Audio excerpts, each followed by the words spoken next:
Inilah video amatir milik warga yang merekam seorang wanita meminta tolong usai menjadi korban pembegalan di Jalan Raya Pisangan, Pulau Pipisan, Bekasi, Sabtu subuh.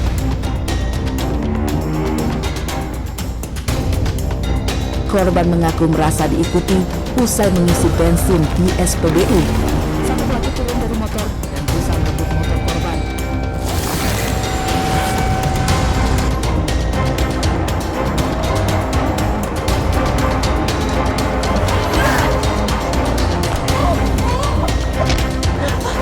Kasus pembegalan ini kini dalam penanganan pihak kepolisian sektor Kebayoran dan Polres Metro Bekasi.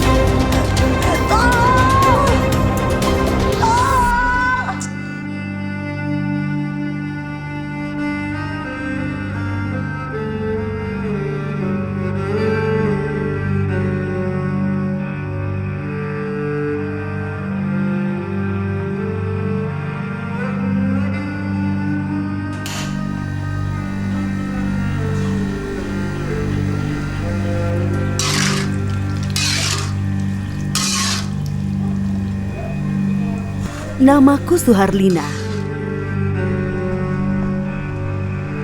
Seusai subuh aku berjalan mengendarai motorku untuk pergi ke pasar.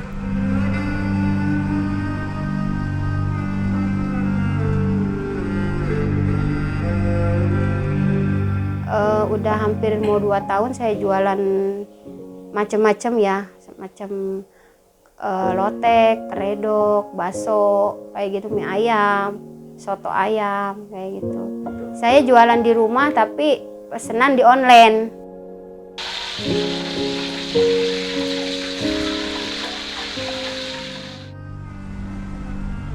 Aku menyusuri jalanan yang begitu gelap gulita. Penuh dengan kewaspadaan, aku berkendara dengan sangat hati-hati.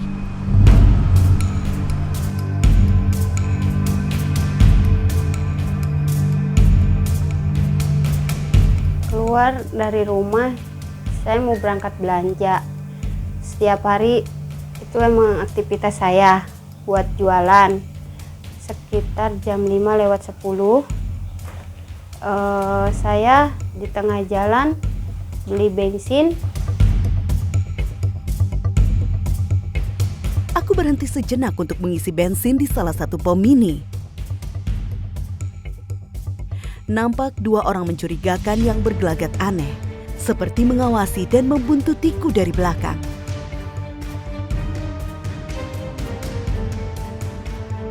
Apa yang mereka inginkan dariku? Pikirku sepintas. Lantas, aku segera bergegas menancap gas motorku.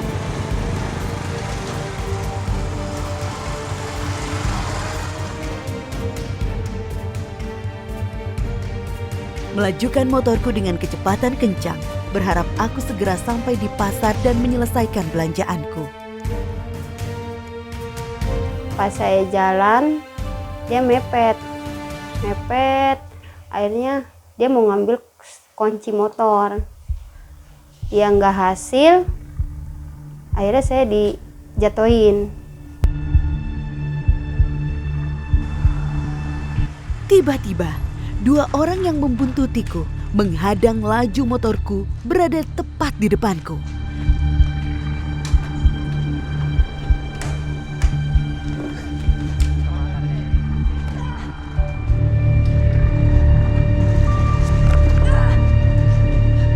Mereka berusaha merampas motor yang aku kendarai.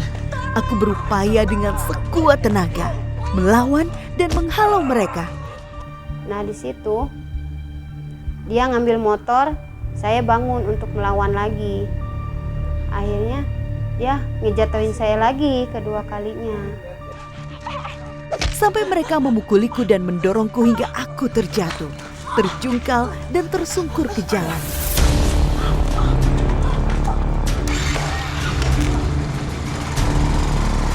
Pas saya bangun dari jatuh saya, dia langsung nggak ada, udah sekilas aja langsung nggak ada. Lalu mereka berhasil kabur membawa motor milikku.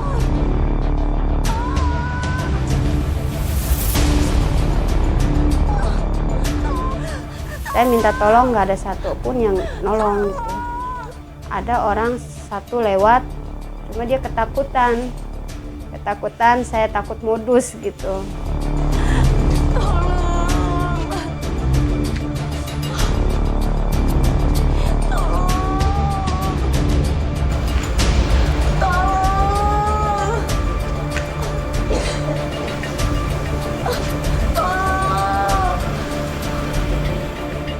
Akhirnya saya jalan sampai ke ada warga, di situ ada yang nolong.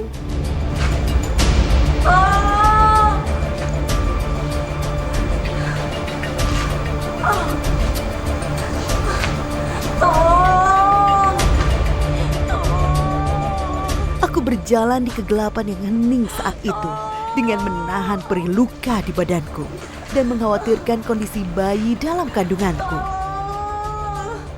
Aku berteriak minta tolong, namun tak ada satu orang pun yang datang menghampiriku. Akhirnya saya jalan cari bantuan ke depan.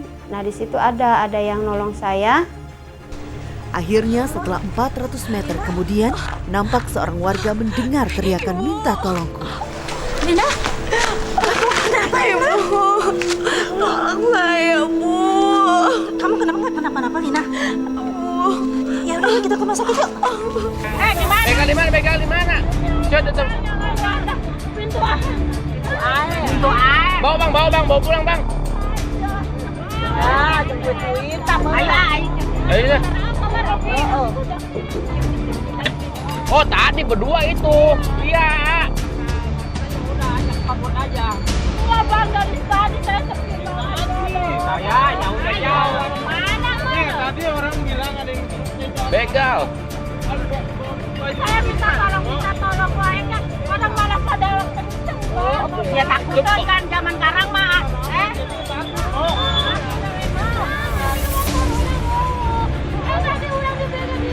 Begal ya, belum pisan.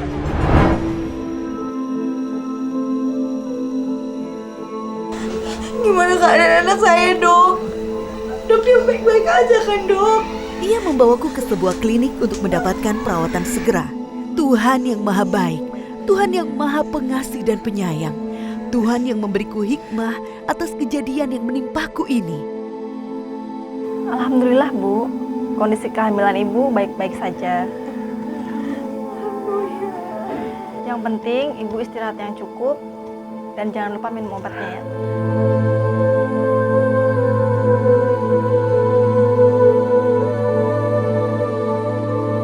Ya, kondisi hamil saya 5 bulan. Pas saya periksa ke kandungan, alhamdulillah kondisi saya sehat, kehamilan saya. Cuma emang luka-luka dari luar doang. Ya, mungkin emang hikmah saya di situ emang udah itu ya, udah emang ada ini. Ya mungkin di sana nanti ke depannya jangan sampai ada lagi kejadian lagi kayak gini. Saya juga minta tolong ke aparat ininya biar ada lampu penerang gitu, Pak. Ya mudah-mudahan hikmahnya buat saya juga waspada lagi lah gitu ke depannya gitu.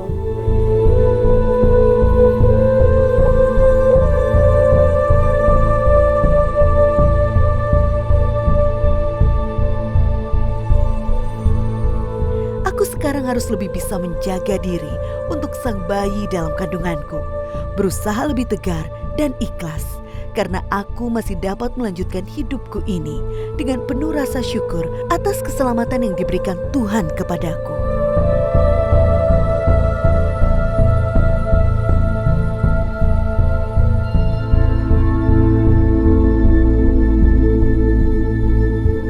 Mudah-mudahan ya ke depannya nggak ada lagi kejadian-kejadian ini. Soalnya abis saya juga ada lagi gitu. Berturut-turut gitu.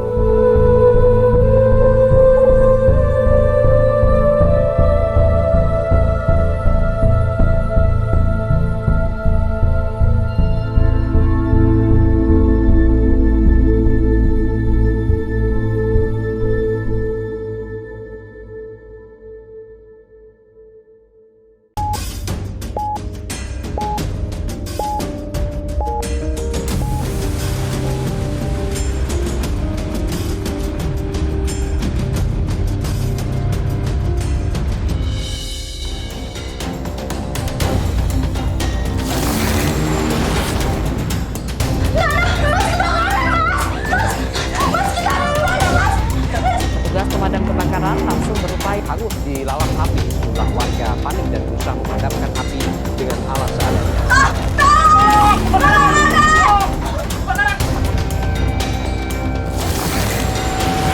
Belum korban jiwa langsung dibawa ke rumah sakit Cipinang Bogor. Setelah 21 menit pemadam kebakaran kembali.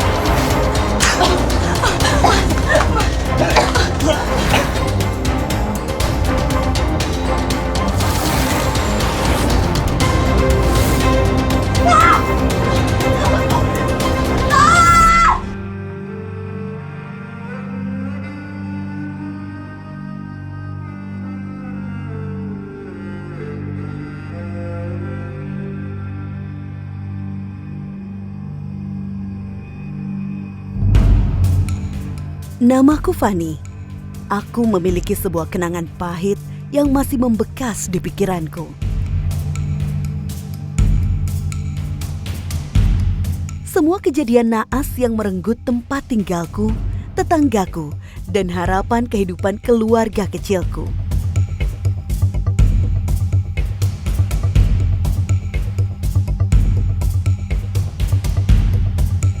Malam itu semua tampak baik-baik saja. Kami masih tertidur lelap dari hari yang melelahkan. Beberapa saat kemudian, aku terbangun karena suara gaduh yang dibuat oleh tetangga sebelahku. Waktu itu udara terasa begitu sangat dingin. Aku terjaga, lantas aku mematikan AC di dalam kamarku.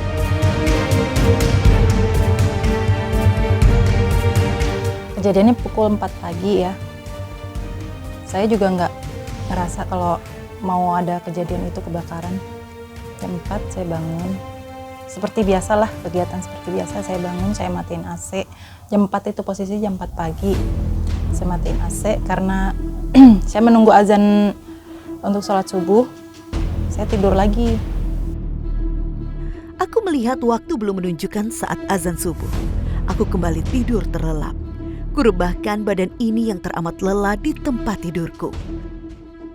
Sesaat kemudian, aku terperanjat mendengar suara keras.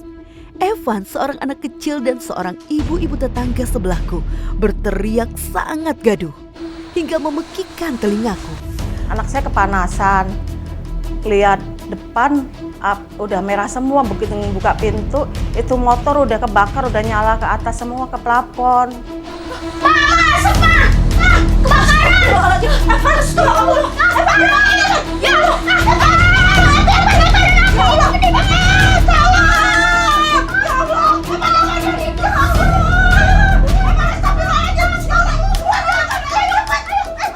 Anak saya panas tuh, rasa panas.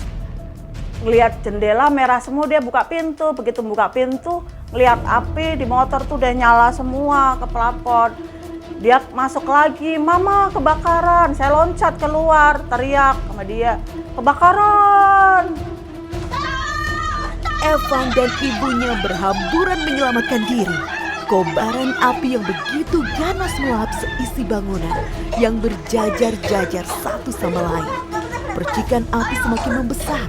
Aku, suamiku, dan anakku sangat panik. Jam 4:15, saya kedengar tuh suara minta tolong gitu. Saya bangunin suami saya gitu. Ya ada yang minta tolong, kata saya gitu. Terus kata suami saya, "Siapa? Itu samping rumah." Terus kata suami saya, "Ya udah kamu tunggu di sini aja gitu. Saya aja yang keluar."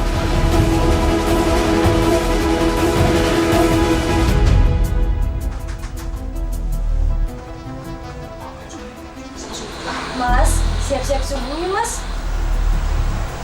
Pas banget buka pintu, di jendela udah kelihatan itu apinya udah gede banget.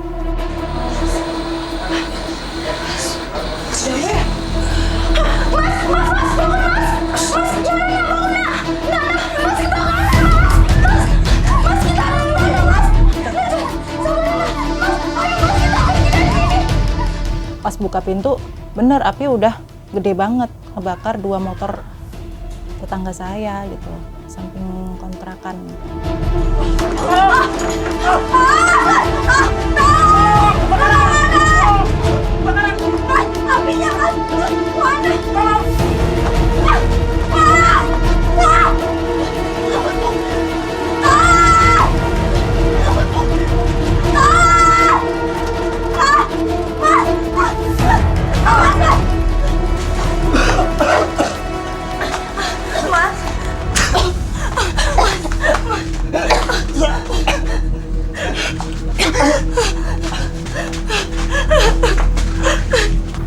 Suami saya masuk ke kamar mandi ngambil air buat disiram kan ke apinya.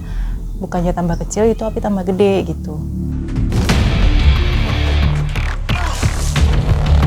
Suamiku berusaha menyiram api dengan seember air, namun api bertambah besar. Suamiku segera membopong anakku dalam kobaran api, menerobos dengan sigap kobaran api yang menyala-nyala.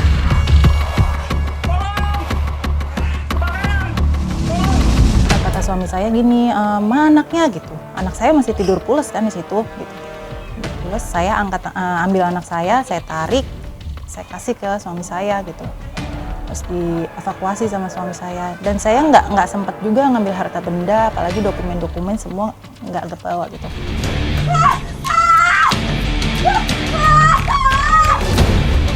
Suami saya bilang, Ama terjang aja apinya gitu, jangan ini nanti kita mati konyol kata gitu.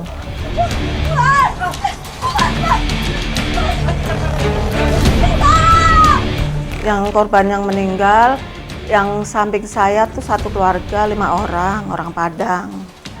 Terus yang pintu nomor 3 selamat, sekeluarga 3 orang Jawa juga.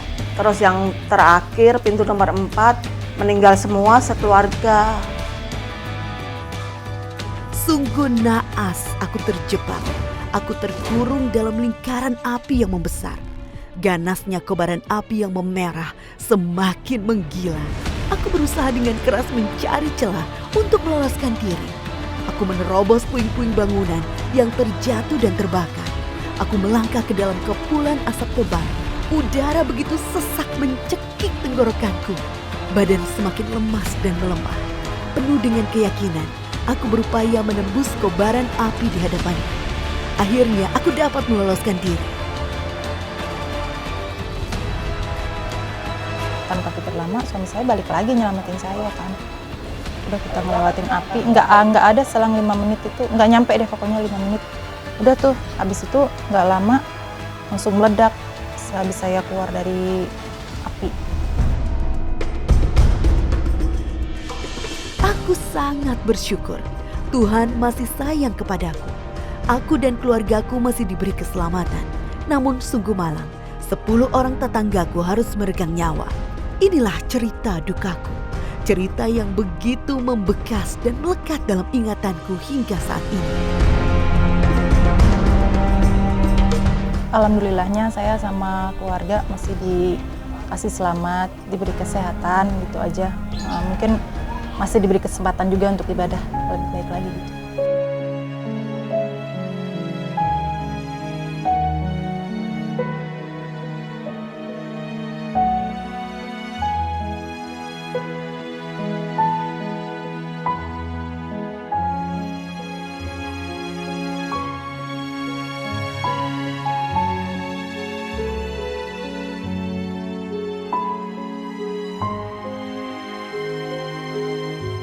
Pesannya ya kalau memang kita mau bepergian lama ya kan, usahakan selang regulator gas itu kita copot, untuk lampu kita matikan dari saklarnya.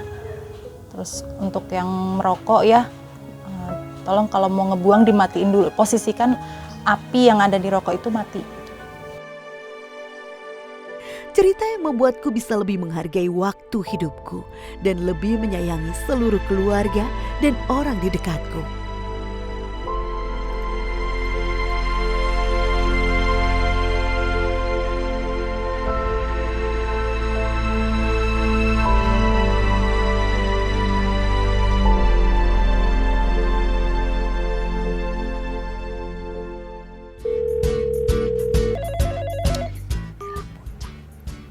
Assalamualaikum.